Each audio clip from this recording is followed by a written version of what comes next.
Nobody expected to find anything interesting in Grandad's attic. Michael Crawford had been dreading this day for weeks, cleaning out his grandfather's house after the funeral, sorting through 80 years of accumulated possessions, deciding what to keep and what to donate. The old man had lived simply, never seemed to own much of value, and had rarely talked about his past.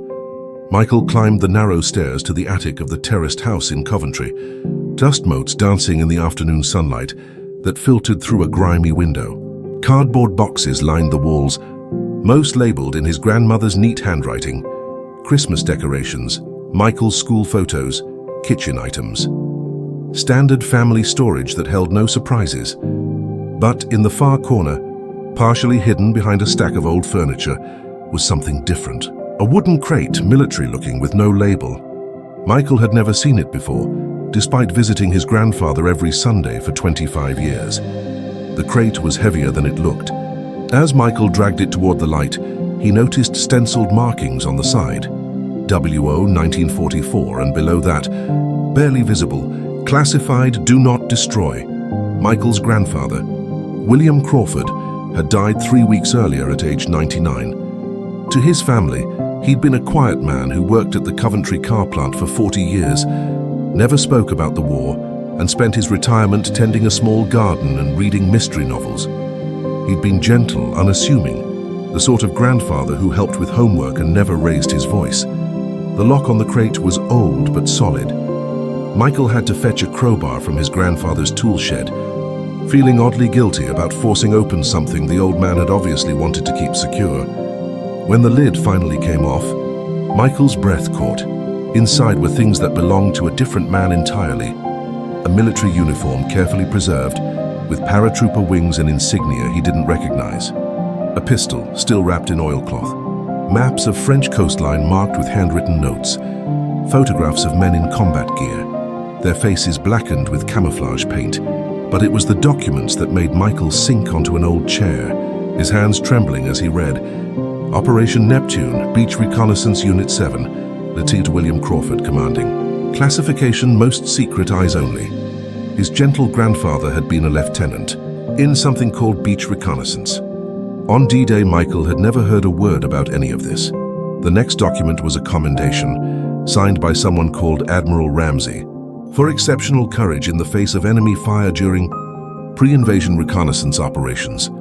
Lieutenant Crawford's intelligence gathering was instrumental in the success of Operation Overlord. Operation Overlord. Even Michael knew that was the code name for D-Day. There was more, much more.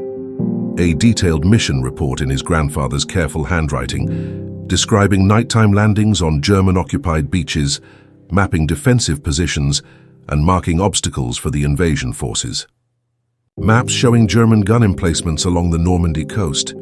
Photographs of beach defenses taken from impossibly close range. And at the bottom of the crate, wrapped in a German soldier's camouflage smock, was something that made no sense at all. A Nazi flag, and beneath it, a letter written in German. Michael's German was rusty from school, but he could make out enough to understand the basic meaning. It was a surrender document, signed by someone called Oberst Heinrich Müller, commander of the Atlantic Wall defenses at a place called Point du Hoc. His grandfather hadn't just been a reconnaissance soldier. He'd been behind enemy lines. He'd captured a German colonel. Michael sat in the dusty attic, surrounded by evidence of a war his grandfather had never mentioned, and realized he'd never really known the old man at all. That evening, Michael called his father. "Dad, did you know Grandad was in the army during the war?" David Crawford was quiet for a moment. He mentioned it once or twice. Said he was in France after D-Day. Why? He wasn't just in France after D-Day. He was there before D-Day. Dad, I think Grandad was some kind of special forces soldier.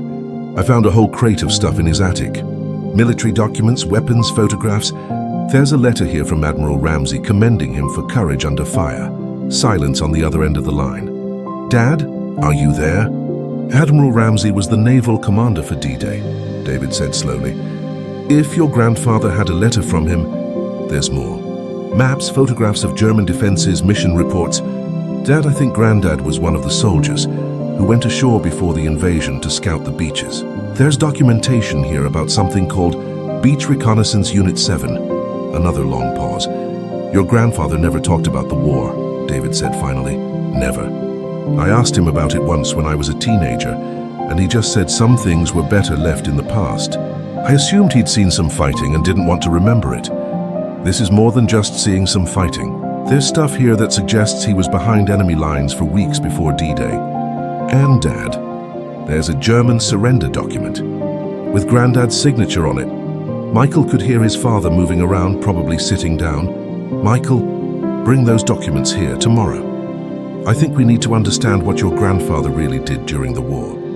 The next morning, Michael loaded the crate into his car and drove to his father's house in Birmingham. David Crawford was a retired engineer, methodical and precise, exactly the sort of person to help make sense of military documents from 80 years ago. They spread everything out on the dining room table like pieces of a massive puzzle. The uniform, the maps, the photographs, the official documents, all telling a story that neither of them had ever heard. Look at this, David said, holding up a photograph. It showed a group of men in combat gear standing beside what looked like a small boat. The caption, written in his grandfather's handwriting, read, "Brew 7, May 15, 1944. Last photo before final reconnaissance." Brew 7, Michael repeated. Beach Reconnaissance Unit 7. David was studying another document. This is a mission briefing. It's dated May 20th, 1944. Listen to this. Unit will conduct final beach survey of Gold and Omaha sectors. Primary objective, identification and marking of underwater obstacles. Secondary objective, assessment of enemy defensive positions. Duration 72 hours maximum. Extraction dawn May 23rd, weather permitting. That's 2 weeks before D-Day, Michael said. Grandad was on the beaches 2 weeks before the invasion. So according to this, yes. David picked up another paper. Here's his mission report. Insertion successful 200 hours. Beach obstacles more extensive than intelligence suggested. German patrols frequent but predictable. Defensive positions photographed and mapped. Recommend landing craft approach from northwest to avoid worst obstacles. Michael was looking at one of the photographs. It showed a stretch of beach with wooden stakes driven into the sand, some topped with mines. In the background, barely visible, were the concrete emplacements of German fortifications. He took this from the beach itself, Michael realized. He was lying on German-occupied sand, taking pictures of their defenses. David found the photograph's companion, a map of the same beach area, with notations in multiple colors. Red marks showed German gun positions. Blue showed obstacles in the water. Green showed recommended approach routes for landing craft. Michael, this is intelligence that helped win D-Day. Your grandfather was providing information that saved thousands of Allied lives. But it was the final document in the crate that told the most extraordinary story. A detailed after-action report, classified most secret, describing what had happened during the Beach Reconnaissance Unit's final mission. According to the report, Lieutenant William Crawford and his 5-man team had been inserted onto the Normandy coast on the night of May 20th, 1944. Their job was to conduct final reconnaissance of the invasion beaches, updating intelligence on German defenses and marking underwater obstacles that could destroy landing craft. The mission had gone wrong almost immediately. German coastal patrols had been increased in response to signs of Allied preparation. What should have been a simple 3-day reconnaissance had turned into a running battle as Crawford's team tried to gather intelligence while avoiding capture. 2 of his men had been wounded in contact with a German patrol on the second night. Rather than abort the mission, Crawford had hidden the wounded men in a French farmhouse and continued the reconnaissance with his remaining team members. On the final night, while photographing German gun positions at Pointe du Hoc, they'd encountered Oberst Heinrich Müller, the German officer responsible for coastal defenses in that sector. Müller had been conducting his own inspection of the fortifications. What followed was a brief firefight that ended with the German colonel wounded and his escort dead or scattered. Faced with certain capture, if he left Müller alive to sound the alarm, Crawford had made a decision that probably saved the D-Day landings from disaster. He'd taken Müller prisoner. The German colonel had carried detailed plans for additional defensive obstacles to be installed before the expected Allied invasion. Plans that would have turned the D-Day beaches into an even deadlier killing field than they already were. Crawford had forced Muller to write orders, cancelling the additional fortifications, then signed a surrender document, turning over responsibility for the coastal defences to British forces.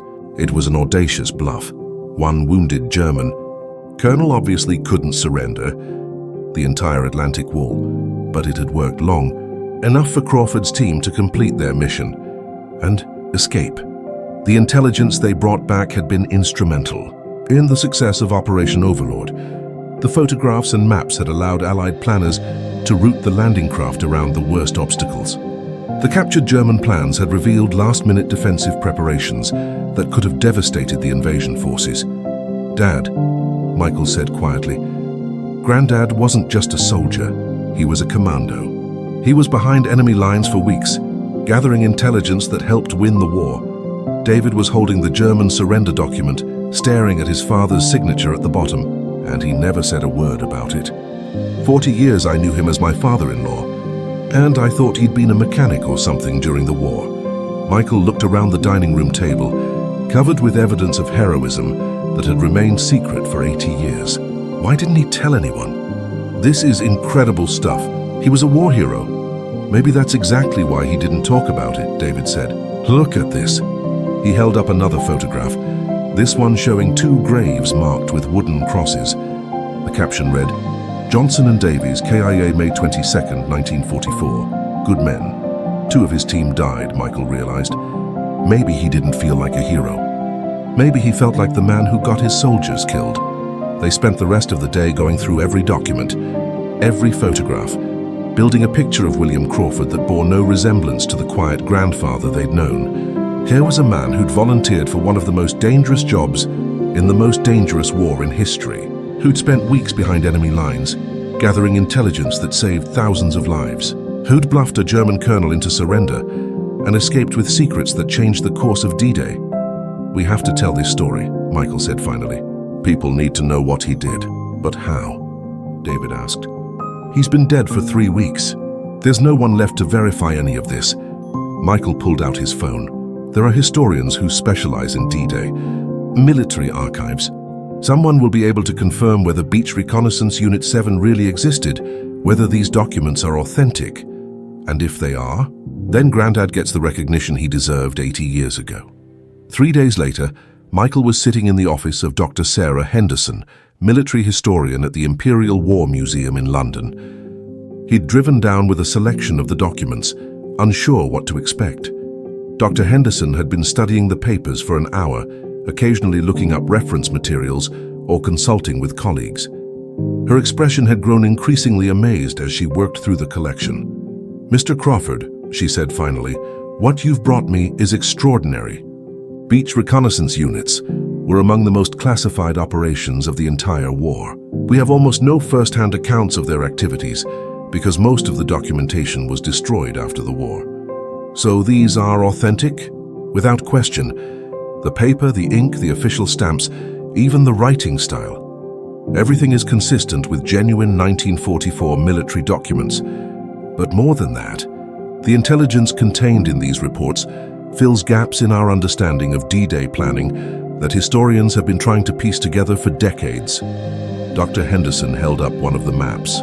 "This level of detail about German beach defenses, we've never seen anything like it. Your grandfather's reconnaissance work provided intelligence that was crucial to the success of Operation Overlord. Why was it all classified? Why couldn't he talk about it? Because beach reconnaissance units operated in complete secrecy. They used techniques and equipment that remained classified for decades after the war. Many of the men who served in these units were sworn to secrecy for life." Michael felt a mixture of pride and sadness. So he kept this secret for 80 years because he'd given his word. "It appears so. Mr. Crawford, with your permission, we'd like to create an exhibit around your grandfather's service. This collection provides a unique window into one of the war's most important but least understood operations. Will you be able to tell people what he really did?" Dr. Henderson smiled. "We'll tell the world that Lieutenant William Crawford was one of the unsung heroes of D-Day, that he risked his life repeatedly to gather intelligence that saved thousands of Allied soldiers, that he was exactly the kind of quiet, determined soldier who won the war through courage and dedication rather than glory-seeking." 6 months later, Michael stood in the Imperial War Museum, looking at a new exhibit titled The Unsung Heroes of D-Day, Beach Reconnaissance and the Secret War. His grandfather's photograph was prominently displayed, along with several of the documents from the attic crate. The placard read, Lieutenant William Crawford, Beach Reconnaissance Unit 7, conducted vital pre-invasion reconnaissance of Normandy beaches. His intelligence gathering contributed significantly to the success of Operation Overlord. Awarded the Military Cross for gallantry, though the citation remained classified until 2024, a military cross. Michael hadn't found any medal in the crate, but the museum's research had uncovered the official citation in government archives. His grandfather had been decorated for valor and had never mentioned it to his family. As Michael read the exhibit descriptions, he realized that dozens of other families had come forward with similar discoveries. The museum's appeal for information about beach reconnaissance units had prompted relatives across Britain to search their own attics. Finding evidence of operations that had remained secret for 8 decades, "Your grandfather would have been amazed by all this attention," a voice said behind him. Michael turned to see an elderly woman, perhaps in her 90s, studying the exhibit with obvious emotion. "Did you know him?" Michael asked. "Not personally, but my husband served in Beach Reconnaissance Unit 3. He passed away last year, also without ever talking about what he'd done during the war.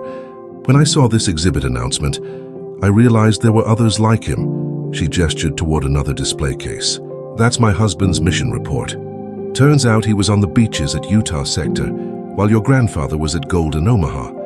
They were part of the same operation, gathering intelligence that made D-Day possible." Michael looked at the elderly woman, seeing in her the same mixture of pride and regret he'd been feeling since opening that crate in his grandfather's attic. "It's strange, isn't it?" he said. "Living with someone for decades and never knowing they were a hero." "Perhaps they didn't think of themselves as heroes," she replied. "Perhaps they just thought of themselves as men who did their duty when their country needed them. And maybe that's exactly what made them heroic." As Michael left the museum that day, he felt he finally understood his grandfather in a way he never had while the old man was alive. William Crawford hadn't been the quiet, unassuming man his family had thought. He'd been a soldier who'd risked everything for his country, then spent the rest of his life carrying that burden in silence. The last document Michael had found in the crate was a letter, dated VE Day 1945, addressed to "My future family." His grandfather had written it but never sent it, perhaps deciding that some secrets were too heavy to share. The letter was simple. "I hope you'll never need to know what we did to keep you safe. I hope the world we're building will be peaceful enough that my grandchildren never have to make the choices we made. But if you ever find these papers, know that everything we did for love of home and family. The details don't matter. The love does." Michael had that letter framed and hung it in his living room next to his grandfather's photograph, not the formal military portrait from the museum exhibit, but a snapshot from Christmas 1995, showing William Crawford helping his grandson build a model airplane, both of them laughing at something Michael couldn't remember. The war hero and the gentle grandfather were the same man. Understanding that had taken 80 years and a dusty crate in an attic. But now Michael knew the most important thing about his grandfather wasn't what he'd done in 1944. It was that he'd spent the next 80 years being the kind of man who deserved the sacrifice he'd made.